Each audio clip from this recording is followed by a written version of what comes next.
اس عقائد کی فہرست میں جو 13ویں نمبر پہ نقطہ بیان کیا جاتا ہے وہ یہ ہے کہ اہل توحید یعنی مسلمانوں میں سے بعض لوگوں کو رسول اللہ صلی اللہ علیہ وسلم کی شفاعت نصیب ہوگی اور انہیں جہنم کی آگ سے نکال لیا جائے گا۔ یہ عقیدہ رکھنا کہ رسول اللہ شفاعت کریں گے اور مسلمانوں کو جہنم سے نکال لیں گے، یہ بھی مسلمان کے لیے ضروری ہے۔ اس کا تعلق بھی اسی چیز سے ہے کہ قیامت میں کیا معاملات ہونے والے ہیں۔ چنانچہ قرآن مجید میں جگہ جگہ شفاعت کا ذکر ہوا ہے۔ یہ بتایا گیا ہے کہ اللہ تعالیٰ کے ہاں کوئی کسی کی شفاعت نہیں کر سکے گا سوائے اس کے کہ اللہ اس کا اذن دے، اللہ فیصلہ کرے کہ فلاں کے بارے میں بات کی جا سکتی ہے، اور اس موقع پر وہ خود ہدایت فرمائے کہ اب کسی کو کیا کہنا ہے، اور جس کو جو کہنا ہے وہ قالا ثوابا، وہ درست ہونا چاہیے۔ یہ ساری باتیں خود قرآن میں بیان ہو گئی ہیں۔ جب قرآن میں بیان ہو گئی ہیں تو انکار کرنے کی کوئی وجہ نہیں ہے۔ قرآن کی بنیاد پر بھی اسی طرح بیان کی جائیں گی۔ اگر کسی روایت میں ان کی تفصیل بیان ہوئی ہے تو وہ قرآن کی تفصیل ہے۔ قرآن مجید نے جو اس کے حدود معین کر دیے ہیں وہ میں نے آپ کے سامنے واضح کر دیے۔ یعنی یہ بات کہ اللہ اذن دے گا، یہ بات کہ جس شخص کے بارے میں اذن دے گا اسی کے بارے میں کوئی بات کہی جا سکے گی، یہ بات کہ جو کچھ کہا جائے گا وہ کسی باطل کو حق اور کسی حق کو باطل نہیں بنائے گا، اس کو بالکل درست ہونا چاہیے۔ میں نے خود اپنی کتاب میزان میں یہ وضاحت کی ہے کہ بعض ایسی صورتیں پیدا ہو جاتی ہیں جن میں بندہ کسی بڑے گناہ کا ارتکاب کرتا ہے، جس طرح قرآن نے تعبیر اختیار کی ہے کہ یجتنبون کبائر الاسم والفواحش۔ ایک تو چھوٹے چھوٹے گناہ ہیں، وہ فرمایا ہے، اور قرآن مجید میں بڑی بشارت ہے یہ کہ جب بڑے گناہوں سے تم بچتے ہو تو چھوٹے گناہ تو میں ویسے ہی معاف کر دیتا ہوں۔ یہ اس پروردگار کا کرم، اس کی عنایت ہے۔ بڑے گناہوں کے بارے میں بھی خواہ وہ کتنے ہی بڑے کیوں نہ ہوں، یہ بتا دیا گیا ہے کہ ان کا ارتکاب کرنے کے فوراً بعد اگر کوئی بندہ توبہ کر لیتا ہے تو اللہ نے اپنے اوپر لازم کر رکھا ہے کہ وہ اس کی توبہ قبول کر لے گا۔ اسی طرح یہ بات بھی واضح کر دی ہے سورہ نساء میں کہ کوئی شخص اگر گناہ کرتا رہتا ہے اور بڑے بڑے گناہوں کا ارتکاب کرتا ہے اور کبھی اس کو توبہ کی توفیق نہیں ملتی، لیکن جب دیکھتا ہے کہ اب موت کا فرشتہ دروازے پر دستک دے رہا ہے، اس وقت کہتا ہے کہ اب میں رجوع کرتا ہوں۔ یہ فرمایا ہے کہ اللہ اس طرح کی توبہ کو قبول نہیں کرتا۔ اس میں ظاہر ہے کہ ایک درمیان کا بڑا عرصہ بھی ہے، یعنی فوراً بھی توبہ نہیں کی لیکن اس کو موت تک مؤخر بھی نہیں کیا۔ اللہ نے توفیق دی، 2 سال بعد، 2 مہینے بعد، 10 دن بعد توبہ کر لی۔ اس کا کیا معاملہ ہے؟ اللہ تعالیٰ نے خاموشی اختیار کر لی۔ قرآن مجید نے سورہ توبہ میں جہاں دنیا میں دینونت کا ذکر کیا ہے، یعنی دنیا میں اللہ کی جزا و سزا کی تفصیلات بیان کی ہیں، وہاں یہ بتایا ہے کہ وہ لوگ جو اللہ کے حضور میں توبہ کرنا چاہتے ہیں وہ خود بھی توبہ کریں اور پیغمبر کے پاس بھی آ کر درخواست کریں کہ وہ ان کے لیے اللہ کے سامنے دعا کریں، یعنی استغفار کریں، ان کے لیے مغفرت چاہے۔ یہی شفاعت ہے۔ تو یہ دنیا میں بھی بیان ہو گئی ہے، اور دنیا میں بھی اللہ تعالیٰ نے فرمایا ہے کہ پیغمبر کے پاس آؤ۔ یہ اللہ کی طرف سے کہنا کہ پیغمبر کے پاس آؤ اور وہ تمہارے لیے دعا کریں، بتا رہا ہے کہ وہ کریم اجازت بھی دے رہا ہے، اذن بھی دے رہا ہے، معاف بھی کرنا چاہتا ہے۔ تو یہی صورتحال قیامت میں بھی پیدا ہو جائے گی۔ چنانچہ اس کی جو تفصیلات روایتوں میں بیان ہوئی ہیں ان میں اگر مثال کے طور پر یہ بھی واضح کیا گیا ہے کہ بعض لوگوں کو ان کے گناہ کی سزا دینے کے بعد اللہ تعالیٰ جہنم سے نکال لیں گے، اور جب جہنم سے نکالیں گے تو کسی قانون قاعدے کے مطابق نکالیں گے نا، یعنی اللہ تعالیٰ کے عفو و درگزر بھی ہوگا تو وہ عدل کے خلاف تو نہیں ہو سکتا۔ ٹھیک، اگر انصاف کا، عدل کا کوئی تقاضا مجروح نہیں ہو رہا اور اللہ نے کرم فرمایا اور کسی کو ویسے ہی بخش دیا، کسی کو محشر کے میدانی میں معاف کر دیا، اور کسی کے بارے میں یہ فیصلہ فرمایا کہ اس کو کچھ سزا مل جائے، اس نے بڑے جرائم کا ارتکاب کیا ہے، اس کے بعد معاف کر دیں گے، اور اس میں پیغمبر صلی اللہ علیہ وسلم کو بھی اذن دے دیا، جس طرح کے منافقین کے بارے میں، کمزور لوگوں کے بارے میں یہ کہا ہے کہ یہ اگر معافی مانگنا چاہتے ہیں، اور سورہ توبہ میں کہا ہے اور رسالت میں آپ صلی اللہ علیہ وسلم کے دور میں کہا ہے، تو یہ آ جائیں پیغمبر کے پاس اور آ کر خود بھی توبہ کریں اور پیغمبر سے بھی درخواست کریں۔ تو ظاہر ہے کہ اس کا نتیجہ کیا نکلتا ہے کہ شفاعت در حقیقت توبہ کرنے والوں کے لیے ہے، یعنی جنہوں نے رجوع کر لیا، توبہ کر لی، اللہ کے حضور درخواست کی، لیکن اس وقت توبہ نہیں کی کہ اللہ کے لیے قبول کرنا لازم ہو جائے، اب ان کا معاملہ معلق ہے، یہ معاملہ اللہ تعالیٰ کی مشیت پر ہے۔ وہ اگر پیغمبر کو بھی وہاں یہ کہیں گے کہ ان کے حق میں آپ کچھ فرمائیں اور پیغمبر فرمائیں گے، تو یہ اصل میں اذن ہوگا جو مل جائے گا۔ اس کے بعد پیغمبر کی بات پر اللہ تعالیٰ کسی کو دوزخ سے نکال دیں، کسی کو دوزخ میں نہ بھیجیں، ان میں سب چیزیں اس اصول کے مطابق ہوں گی کہ جو کچھ ہوگا عدل کے مطابق ہوگا، جو کچھ ہوگا قرآن مجید نے جو حدود معین کر دی ہیں ان کے اندر ہوگا، جو کچھ ہوگا وہ ان اصولوں پر ہوگا جو میں نے ابھی بیان کیے کہ اللہ تعالیٰ نے اذن دیا۔ اس کا مطلب کیا ہے؟ اللہ معاف کرنا چاہتے ہیں۔ ٹھیک، یہ متعین کر دیا کہ کس کے بارے میں اذن دے رہے ہیں، اس میں بھی میرے یا کسی کے انتخاب کا کوئی دخل نہیں رہا، اور پھر بات بھی صحیح کہی گئی، مطلب اللہ کے قانون کے مطابق کہی گئی، کسی عدل کو ظلم میں اور کسی ظلم کو عدل میں نہیں بدلا گیا۔ تو یہ سب باتیں تو خود اللہ کی کتاب قرآن مجید میں بیان ہو گئی ہیں۔ ان کو اگر کوئی شخص مانتا ہے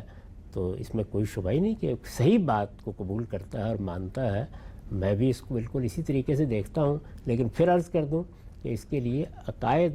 کی فہرست ترتیب کے اندر ضروری نہیں ہے۔ یہ وہ چیزیں ہیں کہ جن میں ہو سکتا ہے کہ کوئی دوسرا صاحب علم مختلف زاویہ نظر رکھتا ہو، وہ اپنا زاویہ نظر بیان کر دے گا، اس کے دلائل دے دے گا۔ وہ دلائل قرآن کے فہم میں بھی ایسے ہو سکتے ہیں کہ جس پر میرا اطمینان نہ ہو، اور کسی روایت کے بارے میں بھی ایسے ہو سکتے ہیں جس میں آپ کا اطمینان نہ ہو۔ ٹھیک ہے، اسے نقطہ آپ نے واضح فرمایا۔ اچھا، ایک ضمنی سوال اس موقع پہ یہ آتا ہے کہ ٹھیک ہے باقی چیزوں کے اندر تو چلیں اختلاف کی گنجائش بھی ہے، کوثر کے مصداق کے اوپر گفتگو ہو رہی ہے، لیکن یہاں تو لفظوں میں ایک نقطہ نظر اللہ تعالیٰ نے بیان کر دیا ہے، تو اب اس کو یہ نہیں کہنا چاہیے کہ ایمان باللہ کا تقاضا ہے یا ایمان بالکتاب کا تقاضا ہے کہ اس کے اندر ایک بات بالکل سری لکھی ہے، 2 اور 2 4 کی طرح بالکل 2 ٹوک ہے کہ اللہ تعالیٰ یہ کریں گے، کسی مصداق کی یا کسی اطلاقی چیز کے اوپر فہم کا کوئی گنجائش باقی نہیں رہتی، تو پھر تو اس کو ماننا ایمان بالکتاب کا تقاضا نہیں بن جاتا؟ دیکھیے، اللہ تعالیٰ کی کتاب میں ایک بات بیان ہوئی ہے، وہ آپ کے نزدیک بالکل صریح ہے،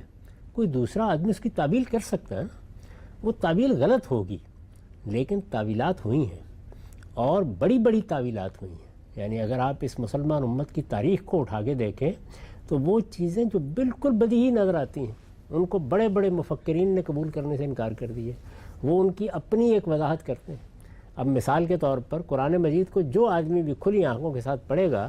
وہ اس نتیجے پر پہنچتا ہے، میں بھی اس پر پہنچا، آپ بھی اس پر پہنچتے ہیں۔ آپ باقی مسلمانوں کے علم کو دیکھیں، وہ بھی کم و بیش کہا جا سکتا ہے کہ بالاجماع اس نتیجے پر پہنچا ہے کہ جس طرح کی دنیا یہ ہماری ہے، ایسی ایک جسمانی دنیا وجود میں آئے گی اور ہمیں پھر ایک جسم دیا جائے گا، اور جنت اور دوزخ کی حیثیت مقامات کی ہے۔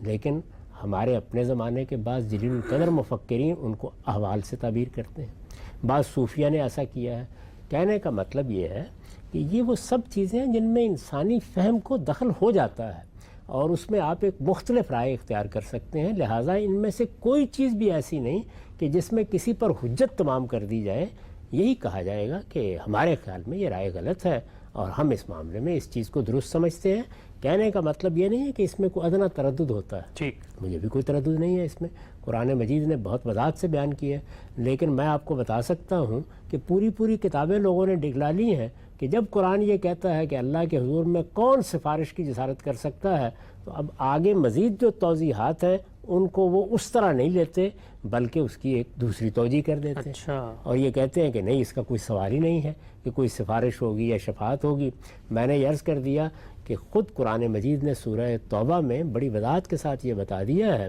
کہ اللہ تعالیٰ کس طرح سے معاف فرماتے ہیں۔ یعنی ایک تو یہ ہے کہ میرا حق بنتا ہے کہ مجھے معاف کر دیا جائے، وہ تو سوال ہی نہیں ہے، اس میں تو کسی سے پوچھنے کی ضرورت نہیں، عفو درگزر کی ضرورت ہے۔ یعنی اللہ چاہیں تو اس معاملے میں مجھے سزا دیں اور چاہیں تو اس معاملے میں معاف کر دیں۔ یہ جب کہا جاتا ہے کہ چاہیں تو سزا دیں اور چاہیں تو معاف کر دیں، تو اس کا مطلب یہ ہے کہ میرا حق نہیں بنتا کہ مجھے معاف کر دیا جائے، غلطی میں نے ایسی کر ڈالی ہے۔ یہ موقع ہوتا ہے کہ جس میں اس کریم کی مشیت پر ہے، اور جب اس کی مشیت پر ہے تو وہ اس میں اگر یہ فرماتے ہیں کہ جاؤ جا کے پیغمبر سے بھی کہو، وہ بھی تمہارے لیے استغفار کرے، تو اگر وہ یہاں دنیا میں یہ کہہ رہے ہیں کہ پیغمبر سے کہو جا کے وہ استغفار کرے، تو قیامت میں کہہ دیں گے تو اس میں کیا مانے؟ اور یہ بھی اللہ تعالیٰ نے بتا دیا کہ پیغمبر کے کہنے کے بعد معاملہ میں کروں گا اور میں میرٹ پہ فیصلے کروں گا۔ یہ تو بالکل طے شدہ اصول ہے، یعنی یہ بتا دیا گیا کہ فیصلہ اللہ تعالیٰ کرے گا۔ یہ کہ کس کے بارے میں بات سننی ہے یہ فیصلہ بھی اللہ تعالیٰ کرے گا، کون سی بات سننی ہے یہ فیصلہ بھی اللہ تعالیٰ کرے گا، اس کی کوئی ضمانت نہیں دی گئی، آخری فیصلہ اسی پروردگار کا ہے، اور وہ کوئی چیز عدل کے خلاف نہیں کرے گا،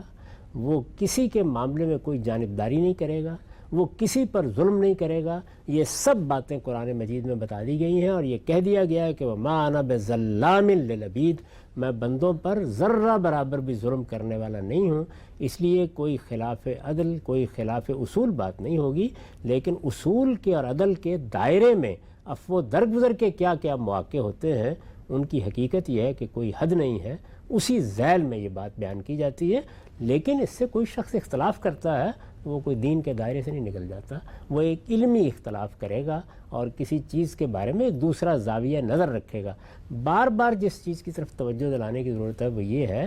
کہ اس طرح کی ایک نہیں دو نہیں، یہ تو ایک فہرست ہے جو آپ میرے سامنے رکھ رہے ہیں۔ اگر یہ فہرست قرآن مجید کی بنیاد پر ترتیب دے لی جائے تو یہ بھی ہو سکتا ہے کہ حضرت سلیمان نے جو تخت منگوایا تھا اس کو بھی عقائد میں شامل کر لیں، کیونکہ اس کے بارے میں بھی ہماری امت میں بعض لوگوں نے مختلف آراء قائم کر لی ہیں۔ ہدہد کون تھا؟